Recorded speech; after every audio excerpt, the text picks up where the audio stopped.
They were the heroes from the future, teenagers protecting the universe from those that would sow the seeds of chaos. Each had unique powers and abilities, and though they often had their differences, they came together to save the day as the Legion of Superheroes. Now you can be a part of their adventures and learn the history of the future in the Legion Clubhouse. Matthew, I want you to look at these faces. Remember them. They are your enemies. But those are the Backstreet Boys. Your enemies. Episode 6. Adventure Comics number 372. School for Supervillains. Published September 1968. Written by Jim Shooter with art by Kurt Swan from Shooter Layouts. An old friend returns, as does an old enemy. And what is the secret of Tarek the Mute?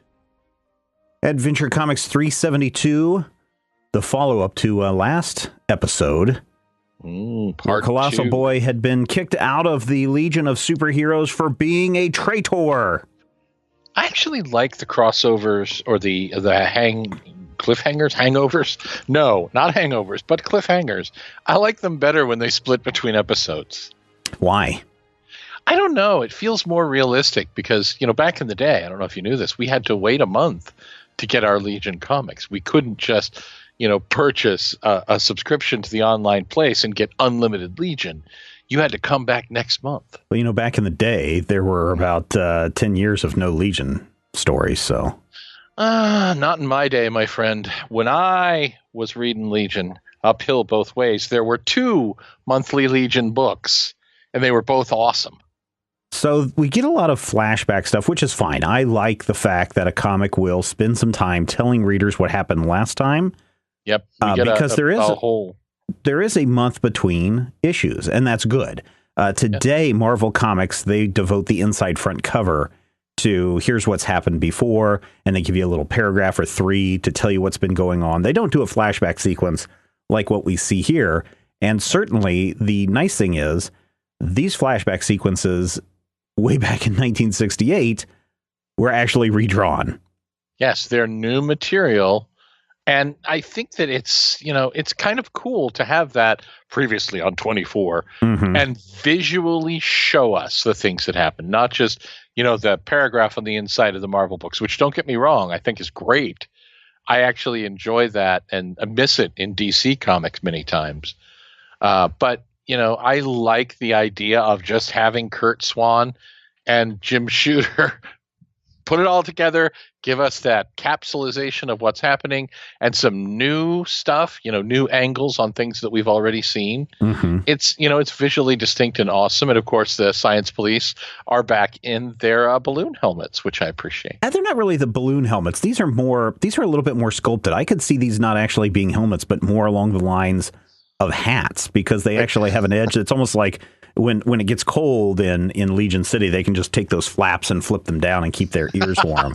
That's what can happen. But apparently, Science Policeman Gunderson and Science Policeman Erickson are here to save the day for Colossal Boy. Eh? Apparently, now that the Legion is being funded by the United Planets instead of R.J. Brand, now if you're a traitor, the cops are going to hunt you down. They are, and Colossal Boy is forced to use all the power inherent in his Bucky Goldstein costume to escape. Yeah. To grow to massive size, like 30 feet tall, and rocket into the sky. There's a panel where a couple of guys are reading from the Computo News.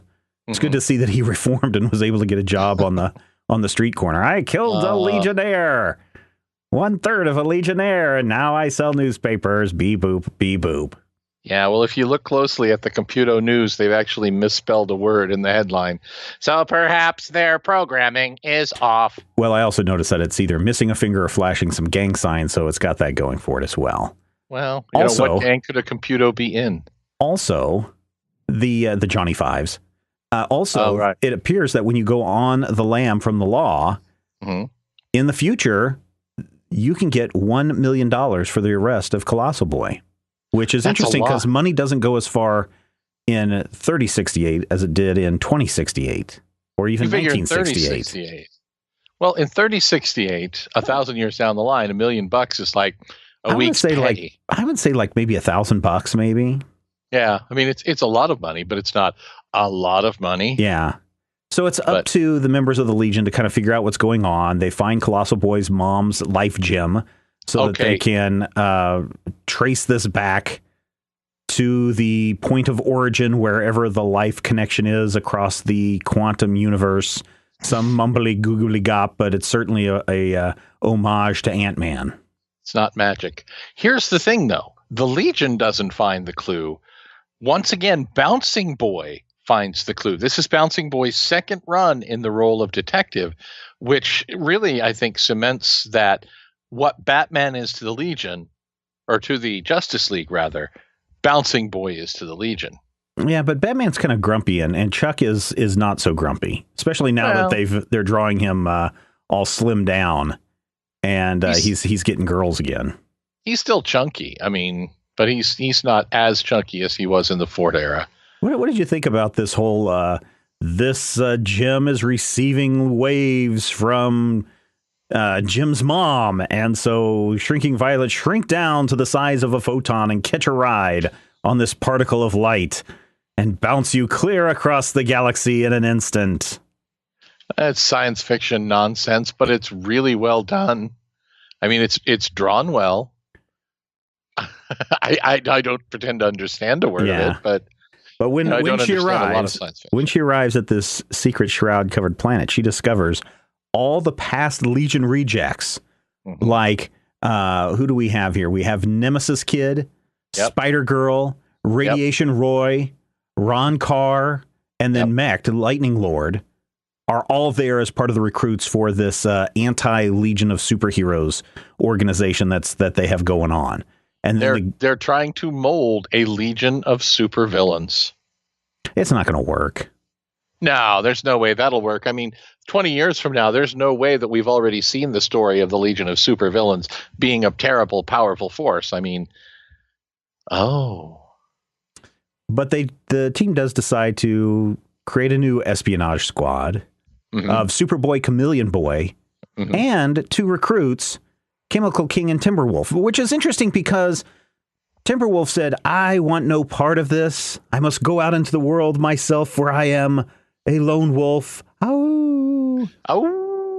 So why is he all of a sudden back? And didn't they offer him membership before? And if they offered him membership before, why is he in the training camp for the future Legion members? That makes no sense. Well, his slot on the team was taken. And so since they don't need a super-powered third baseman right now, he has to go down to the AAA league and play until, Colossal Boy breaks a leg. More like the end of this issue. Well, yeah, but we don't want to tell people that yet. And we've already seen Chemical King before. We have. Chemical King first appeared in the previously aforementioned Future Legion story. Yeah, the Future Legion story, not the past issue one. But the previous one, so where we first saw the his Legion of fate Supervillains is sealed, ladies and gentlemen. He gonna die. You know who else was in the Hall of Heroes? Shadow Woman. Yeah, she gonna die too. Is she though? I don't know. We'll have to find out in about 50 issues. So they go undercover. Like 15 years. They go undercover, trying to pretend that they are rejects from the Legion tryouts. And they stage a fake fight with the science police in front of one of the mooks for this evil organization. And the guy's like, I was supposed to only meet one guy. See, if I bring back 4, I'll be even more powerful in my organization. Yeah, see, it's the 30th century. Although he looks more like well, yes, of course they do. He looks more like a young Godfather. Oh, Marlon Brando. He looks like a not a young Marlon Brando, but kind of like if you watch The Godfather, 40-ish Marlon Brando. Yeah, 40-ish Marlon Brando with a mustache. He reminds me of Jackie Gleason round about the time of The Sting. When he was playing pool as Minnesota Fats or Saturated Fats or whatever his name was. Now the 4 Legion members in disguise get the grand tour of the new evil Legion headquarters, But Colossal Boy is like, hey, I saw that one guy get really nervous around the kryptonite. He must be Superboy. I'm pulling the alarm. Yep. He hits the panic button and he recognizes them immediately. And I have to admit, it's solid reasoning because he's like one of these newcomers. You could see the pain in his face. Jim is a very, very shrewd judge of character. I don't know. He seems to jump to conclusions. He seems a little agitated about his mom and dad still being glass, because at one point they actually turn a guy into glass and smash him for not following orders correctly. This guy that brought the 4 members in that allowed the Legion to infiltrate their evil clubhouse. He's like, I'm going to teach you. And so he zaps the guy into glass and then smashes him, saying he ain't coming back. Crash. Yeah. And something that I think is fascinating throughout this whole secret underground story, Superboy is wearing the same Little Lord Fauntleroy outfit that we keep seeing Ron Vidar appearing in. And I can only presume that in 3068, it's the equivalent of a leisure suit. It's like the height of fashion. Maybe. Could be. Or maybe it's just that's what they could draw. Oh, don't be that guy. It could be. Everything has to have an in-universe explanation. Yeah. We're fanboys. We have to do this. So, listen, I just smashed a guy who didn't do the right thing. I've got the executioner here with his sledgehammer. I've got the whole audience here to watch. Why don't I just zap the Legion now and get it over with and, get everyone rallying around and rah-rah, hoo-ha, we've defeated 4 of the most powerful Legion members and we can get on with our secret mission. But instead, why is the bad guy got to lock these guys up for the night? Because it's 1968, and you always lock the bad guy up. It's as bad as monologuing. Yeah, but James Bond gets locked up. Matt Helm gets macked up. All these guys, they get locked up overnight so that there's no way they could possibly escape. It's to show the confidence of these terrible villains. Unless there's only one way to escape, Matthew. And there is if you have some makeup in your cape pouch. And that's not a euphemism, by the way. It's literal makeup in his literal cape pouch. So Superboy makes himself look like Chameleon Boy.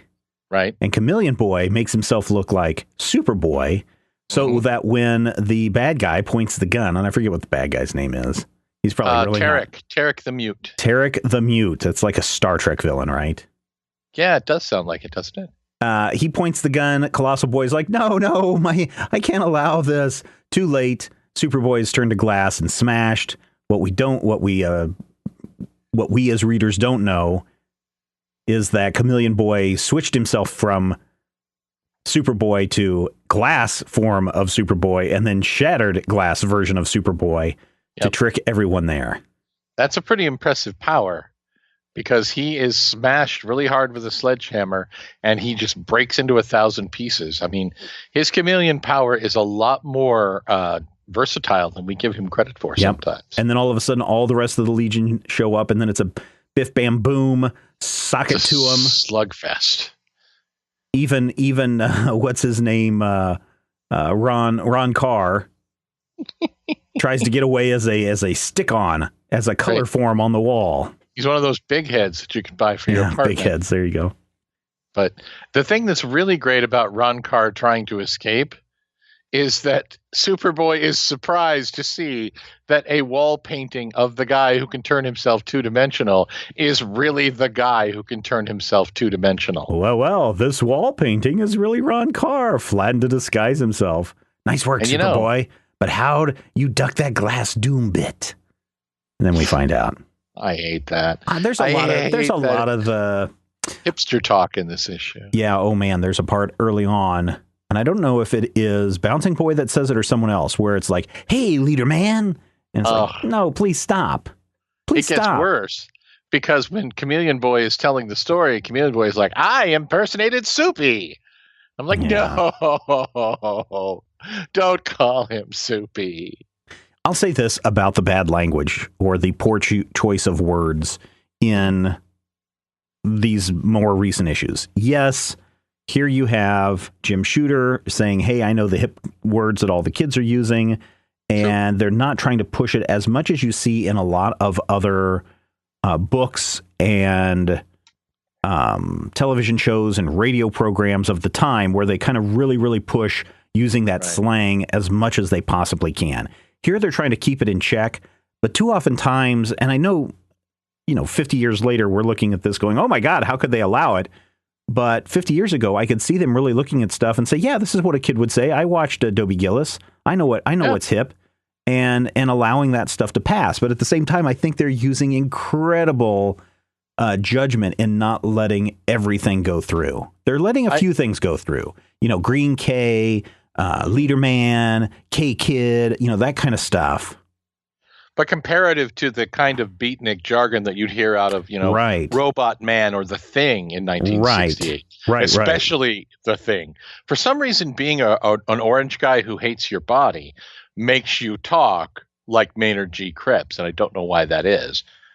But The Thing would say some really ridiculous hipster jive, and then, of course, these guys are... I think that they're a little more restrained because of the element of this is 1,000 years in the future. We want to try and keep it. We want it to be fresh. We want it to feel modern, but we also want to keep in mind that this is not a story set in 1968. Right. And I'm okay with that. But there are times where it's still kind of cringeworthy. I remember my grandfather, and he was kind of not really a manager, but he kind of oversaw a bunch of people at this card company plant in Kansas City, and he would oversee, he was part of this, the cutting shop is where he worked for years. And I remember one time going through, this would have been like mid to late 80s, going through this book collection that they had on the shelf. And there was a book on how to speak jive. Because my grandfather... I speak jive. My grandfather was trying to figure out how to talk with other employees around him and understand what they were saying. And I was like, well, I guess, but man, that's Chump weird. Don't want no help. Chump don't get no help. I guess. So I don't know. This is a weird, first of all, I thought the whole gimmick about, don't let strangers into your house because they might kidnap your mom and dad and make you do bad things. I thought that was kind of weak, to be honest. But I like the fact that we have an espionage squad, and they don't call them the espionage squad here. But they are. They are. But I like them going undercover. I like the fact, again, we continue to see the real names being used. Altar Boy's real name is Joe Na. Altar Boy's real name is a terrible pun. So is it Jim? Is it Gim? Is it? I say Jim. And I think that the reason for me saying Jim is that names like Garth and Rock and Imra sort of resemble real names, and calling him Gim would be, I think, because he's an Earthling, right? He's an Earthling, right? Yeah, he's was born on Mars, but he's from Earth. Okay, that's what I thought. I thought he was from Earth. But yeah. I can go with Jim. It doesn't bother me, but it's just kind of weird that all the time you hear words like Jim, and then you see it spelled G-I-M, and you're like, okay, is this a GIF thing? I don't know. Don't ever say GIF again, or I will leave the show. I had some peanut butter earlier. It was good. It was some of that GIF peanut butter. Yeah, it was not a graphic user interface. Thank you very much. I also like the fact that not only in the editor's notes are we getting the Altar Boy's real name is Joe Na, but when we get to see Nemesis Kid and Spider-Girl and Radiation Roy and Ron Carr and Lightning Lord all appear, they're like, these characters flunked out of the Legion in issue number blah, blah, blah. And, Ron tried out in number 314 from the editor. And that's pretty cool because 314, that's like 60 plus issues ago, or almost 60 issues ago. And boy, there's not going to be too many kids back in this day when you don't have comic book shops. You don't have back issues, you don't have back issue bins in the 1960s. Right. And maybe if you do go to a convention, it's not going to be like what we think of conventions today. So someone to go, oh, I didn't know that this Ron Carr guy existed. Apparently he showed up in issue 314. That's kind of cool. And I like the fact that they're starting to build on that continuity and use that continuity going forward. Yeah, you're seeing in those notes, you're seeing the beginning of the back issue collecting craze, because by 68 there are a number of mailing lists and APAs that you could belong to. Yeah, in fact, I think there's a couple in this issue. If we go and look in the back, I think there is a couple of things that say you can send away for our comic book list, which was something that was going on. And again, for people that don't understand, comic book stores have not been around forever. Comic book stores really only got their start in the early to mid 70s as a thing. There were a few places that would be secondhand stores that might have some comic books that were left over. And certainly the comic book direct market didn't exist in the 60s because everything was still going to newsstands or to a grocery store or to a drugstore. And, you know, the rise of the comic book market really kind of deals with a little bit of comic book piracy and some ne'er-do-well stuff that was going on. But you know, you could go to, I forget what the very first comic book convention, it was like 65, 66, something like that. Yeah. But yeah, going back and trying to find Adventure Comics number 316 would have been really hard in 1968. Yeah, you'd have to know somebody who bought it or be a part of one of those mailing lists. Mm-hmm. I want to say the first actual convention was Phil Seuling's convention, the New York Comic Art Convention. Yeah. Which would have been starting around 68, I want to say. I've got a book. In fact, we did an interview on the Major Spoilers podcast about the rise of the comic book convention. There's a book that had just come out like a year or so ago, and I interviewed the author, and we talked about this rise of comic book conventions and stores and those kinds of things on that show. So you can go back and track that down. But I think for some people, you know, just the fact that they're taking the time to say, here's a character that you haven't seen in 60 issues, which is like 5 years ago. Right. Here he is again, and we're giving you a frame of reference for how long this character is around. We're not just making this stuff up. Right. And more importantly, it's signaling a shift from that Silver Age mentality of it's a whole new audience every 2 to 3 years. They're actually admitting that people reading in 1968 might be interested in a comic from 1964. And, you know, there are ways to get a hold of that comic if you know where to shop. Yeah. So I think they're admitting that secondary market is starting to become a thing for those people who have access to it, and in some cases, the money. And surprisingly, we are also, you know, we're talking in previous episodes, we've talked about how in, you know, 58, 64, whatever, we're looking at kids that are probably between the ages of 7 and 14 or something like that. But by the late 60s, early 70s, we start to see a much older audience reading comics, especially on the Marvel side with Silver Surfer and with Ghost Rider and with Spider-Man. And we're seeing a lot of those stories reflected in the readers of that time and some of the stories and conflicts that they would go into at that time. So there's a good chance that someone who is picking up this book in 1968 probably was reading it 5 years before. And maybe they're, you know, in high school, maybe they're a beginning of college age person, but they may pick this up and go, oh, yeah, I remember that comic. Yeah, and there are kids in 1968 who, well, they wouldn't be kids, but, you know, they're going to be young adults in their late 20s. There were kids in 1968. Thank you. But they won't they won't have been kids. There are going to be comic readers in 1968 who remember the golden age of comics. Yeah. Who were kids in 1942 and 43 and remember all those comics and maybe even still have access to some of those, you know. The early collectors, the guys who became kind of the foundation of that collector's mentality, guys like Jerry Bales, guys like Roy Thomas, who ended up being Marvel's editor-in-chief. These are people who remember buying Golden Age comics off the stands, who are now 20, 25, 30, who are now getting back into Marvels and getting back into these Legion books in, you know, their 20s. And it's starting to not be something that only a weirdo would do.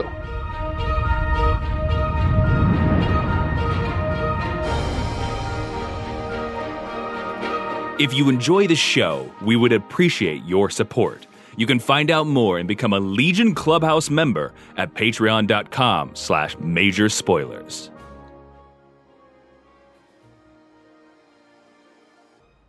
Adventure Comics number 373. Who are the Tornado Twins? Published October 1968. Written by Jim Shooter with art by Win Mortimer from Shooter Layouts. The new heroes in town bear a secret legacy from long ago.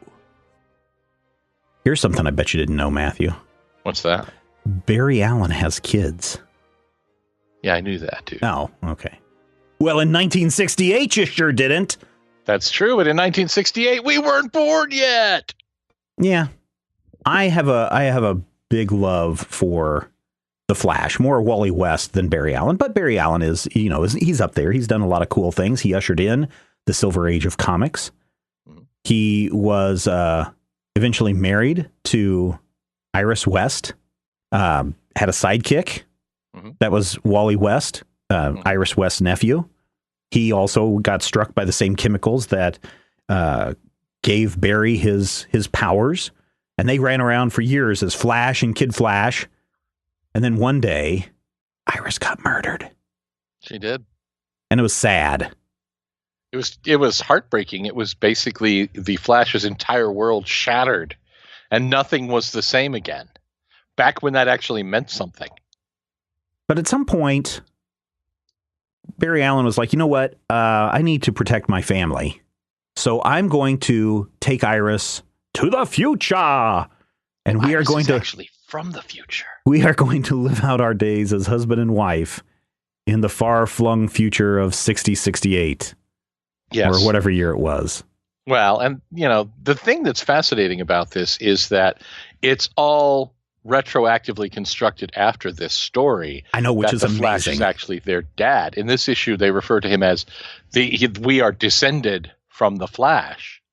Yeah. But it wasn't until Crisis on Infinite Earths, when the Flash was about to die, that they actually went, they totally lived in the future, and he and Iris were really, really affectionate. And when a mommy and a Flash daddy love each other very much, sometimes they have tornado twins. They have kids, and those kids could have the same powers as the Flash. And so we get introduced into this issue to the tornado twins, Dawn and Dawn. D-O-N, the boy, D-A-W-N, the girl. Yeah. First appearing in this issue, October 1968.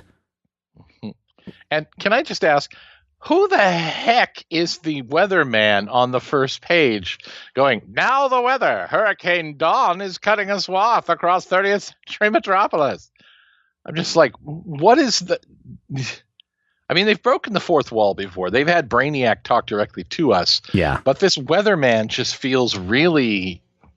I don't know. It feels very stilted to me. It feels obvious and awkward. I think they are, and here's the thing, they're really forcing the clues in this issue with, hey, here's a hurricane, kind of like a tornado. They use a lot of little super fast references. They start using a lot of the same powers that if you're a fan of Barry Allen, like phasing through matter, being able to run super fast or have super fast reflexes to avoid the karate chops and punches of Karate Kid. Those things are there so that when they do get to the last page and it's kind of revealed who they are and what they're doing, you're like, oh, I get it. So Win Mortimer and Jim Shooter, the creators of the Tornado Twins. Love Win Mortimer art. Love it, love it, love it. I think also the fact that Dawn has red hair and kind of looks like Barry Allen is kind of a giveaway too, but I don't know. Barry Allen didn't have red hair in the comics at this point, though. Although Dawn, she got a weird face. That's all I can say. It looks like a weird Barbie doll face. Every time you see this kind of weird expressionless look that she has on her face, just vacant. She looks like one of the sorority girls from Animal House. I think it's supposed to be kind of an Anne Margaret thing where she has like a cat's eye look, sort of an inexplicable expression where you're like, what's she thinking? But in practice, it's more like, clearly nothing. So the gist of this story is these two normal civilians show up and they are outdoing the Legion at every move. If they're showing up to a mine cave-in, the Tornado Twins are there and getting people out. If there is a building about to collapse, they show up and stabilize the building, and the Legion really can't do anything about it. The Legion is like, maybe we should arrest these guys. And they're like, no. These are like citizens. We can't just go around arresting normal everyday citizens. That wouldn't be right. Yeah. Which I think is kind of interesting that they make a point of this like 2 or 3 different times about how we as a government agency can't just go around arresting people. Right. There's no law against outclassing the Legion. Right. It's fascinating that they're being outclassed by a couple of kids in hot pink pajamas. Oh man, they're the worst costumes. I will say that. They are the worst costumes. Well, and they're literally just jammies with hip boots. Dawn's has a skirt. Dawn's does not. Right. And you can hear the W when I say the name, so you know which is which. Yeah, I know which Dawn you're talking about. Yeah, but I think the best part of the whole thing for me is if you were to ask me the plot of 373 in 5 words or less, I would go Super Dickory, but with the Flash. Because the Flash. The Flash's descendants. But that's literally what this is. They are just totally pulling these massive Shreks to try and mess with the Legion's head. And they give Karate Kid a huge inferiority complex. He's I only have one power. I just fight really good. And if I don't fight the best, what good am I? Does not compute. Does not compute. It's really interesting because Karate Kid really takes this stuff super personally. And I can understand if something is your thing and someone else starts to intrude, you start to get some toxicity going on there, and he just kind of goes all out going, I'm just going to beat this guy up because he's showing me up all the time, and I'm going to give him such a pinch kind of thing. He kicks him right in the chest. Karate Kid is ready to bust up Don's attitude. Yeah, and I think it's somewhat unbecoming of a Legion member to be that short fused.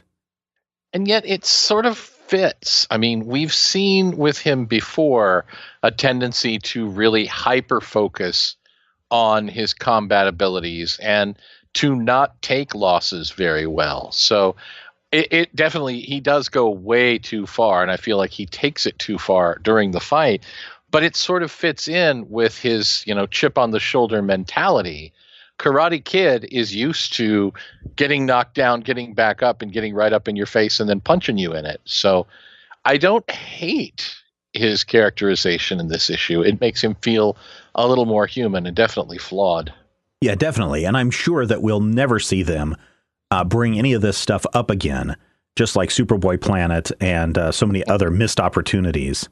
Oh, but you're wrong. Am I? Am I really? Yeah, the Tornado Twins have appeared. No, I'm not talking about the Tornado Twins. I'm not talking about the Tornado Twins. I'm talking about the Karate Kid's attitude. Well, I'm not going to spoiler anything for you, but I'm being sarcastic. Eventually, he's going to die. What? No. If only there was a second Karate Kid, maybe a Karate Kid 2 that we could bring in. And his name will be Ralph Macchio 2. Is where they go to Japan and they fight the kid from Real Genius. Was he really in Real Genius? I haven't seen that movie enough. Yeah, okay. All right, so the end is the Legion are like, look, the next time something happens, we're going to get there so fast, and we're going to prove to the United Planets, because now the United Planets are like, hey, why are we paying all this money for this Legion stuff if these two kids are going through and doing it all for us? Yep. And the Legion is like, look, we're going to show up, and we're going to take down these Tornado Twins, and we're going to show the UP that we are still OP and that we are still groovy and that we can be relevant. And they're going to be SOL PDQ. And they show up and there's a giant spaceship in the middle of Legion Square or wherever it is. And they're like, quick, let's smash that spaceship that we know nothing about. Wait a minute. This is just cardboard and papier-mâché. It's made of paper. It's made of drywall. What is this? And Superboy does not even use his X-ray vision. I know, not to scan it even first. I mean, they really go in half-cocked, which is really a bad way to do it. They're fully cocked. The problem is they're just not paying attention. When they smash this spaceship up, they discover that inside is a giant statue of the Flash. Considerably taller and broader than the spaceship itself ever was.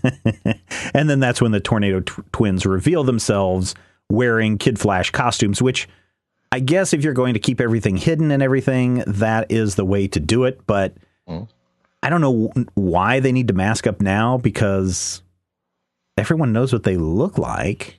But Kid Flash's costume is one of the perfect costumes in superhero history. It's clearly why they're doing it. Yeah. But anyway, Dawn and Dawn are there to coordinate publicity for the unveiling of this giant Flash statue, because it just so happens to be Flash Day. And Flash Day is something that, like Superman Day, Miracle Monday, has become kind of a big deal for a lot of people. I mean, in the city of Keystone City, in the Flash comics, it seems like every 3 months they've got a Flash Day and a Flash Parade and a Flash Museum. And now it's time to take this thing global, get it out of Keystone City, move it all the way to future Metropolis. Which actually probably has enveloped Keystone City, all of the East Coast and beyond. Beyond. But the weird thing is they haven't inherited powers down the line. They're basically saying, oh, no, you cannot inherit powers. So instead, we had the exact same process that gave Barry Allen his powers. We went through that. We had an electrical spark ignite a bunch of chemicals and soak our bodies so that we could horribly burn ourselves and become temporarily speedsters. Yeah, well, and, it depends on whom you ask as to how temporary it was. Well, it's, again, as you said, a lot of this stuff is getting retconned because, oh, sure, if they're descendants here, and really they're not telling a lie. We are the direct descendants of Barry Allen. Yeah, we're his kids, right? So we are technically direct descendants. But in the comics, they inherit the powers. They're kind of born as crazies, and Barry and Iris can't keep control of them, and hence they give them the nicknames, a couple of tornadoes, and they are twins. So the Tornado Twins are born. And it's really kind of fascinating if you think that DC keeps everything locked away, that Legion stories are only Superboy and Supergirl in the Legion, and the Flash is doing his thing, and Green Arrow and Green Lantern are doing their thing.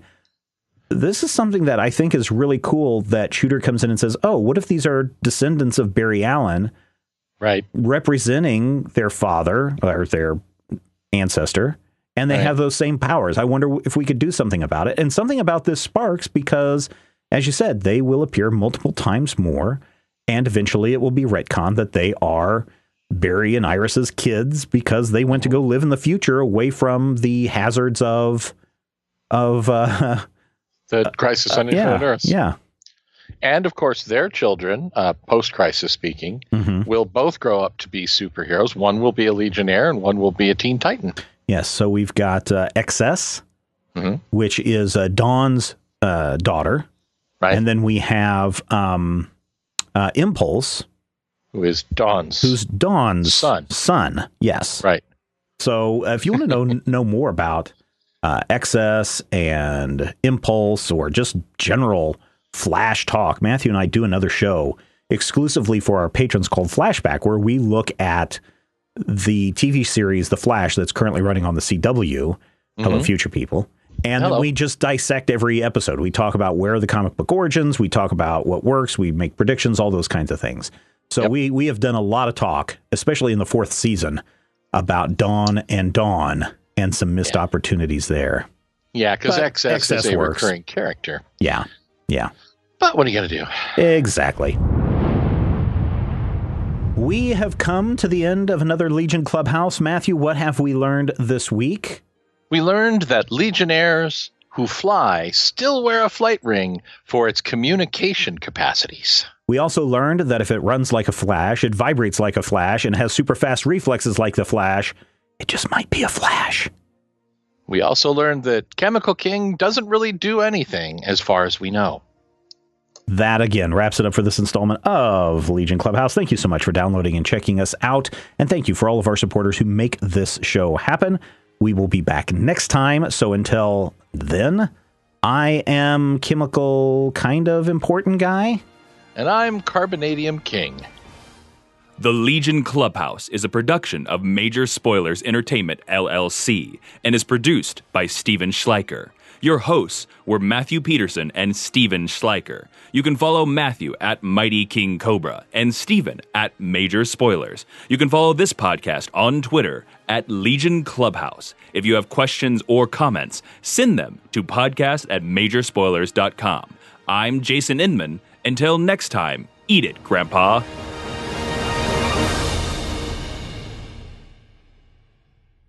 This podcast is copyright 2019 by Major Spoilers Entertainment, LLC.